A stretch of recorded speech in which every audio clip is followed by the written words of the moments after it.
The Handmaid's Tale by Margaret Atwood. 1. Night. 1. We slept in what had once been the gymnasium.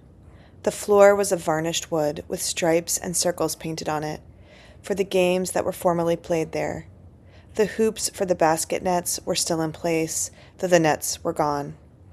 A balcony ran around the room, for the spectators, and I thought I could smell, faintly, like an after-image, the pungent scent of sweat, shot through with the sweet taint of chewing gum and perfume from the watching girls, felt skirted as I knew from pictures, later in miniskirts, then pants, then in one earring, spiky green streaked hair.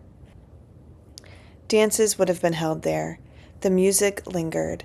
The palimpsest of unheard sound, style upon style, an undercurrent of drums, a forlorn wail, garlands made of tissue paper flowers, cardboard devils, a revolving ball of mirrors, powdering the dancers with a snow of light. There was an old sex in the room, and loneliness, and expectation of something without a shape or name. I remember that yearning for something that was always about to happen and was never the same as the hands that were on us there and then in the small of the back, or out back in the parking lot, or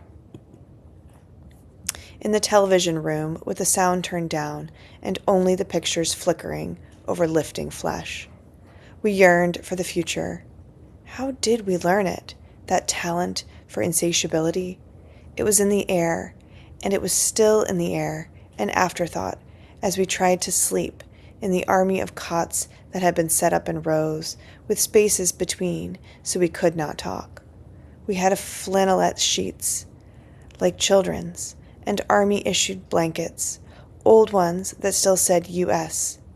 We folded our clothes neatly and laid them on the stools at the ends of the beds. The lights were turned down, but not out. Aunt Sarah and Aunt Elizabeth patrolled. They had electric cattle prods slung on thongs from their leather belts. No guns, though. Even they could not be trusted with guns. Guns were for the guards, specially picked from the angels.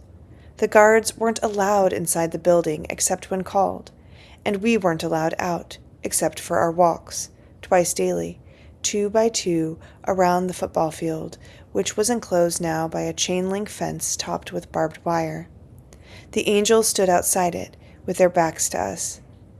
They were objects of fear to us, but of something else as well. If only they would look. If only we could talk to them. Something could be exchanged, we thought, some deal made, some trade-off. We still had our bodies. That was our fantasy. We learned to whisper, almost without sound. In the semi-darkness, we could stretch out our arms when the aunts weren't looking and touch each other's hands across the space. We learned to lip-read, our heads flat on the beds, turned sideways, watching each other's mouths. In this way, we exchanged names from bed to bed. Alma, Janine, Dolores, Moira, June.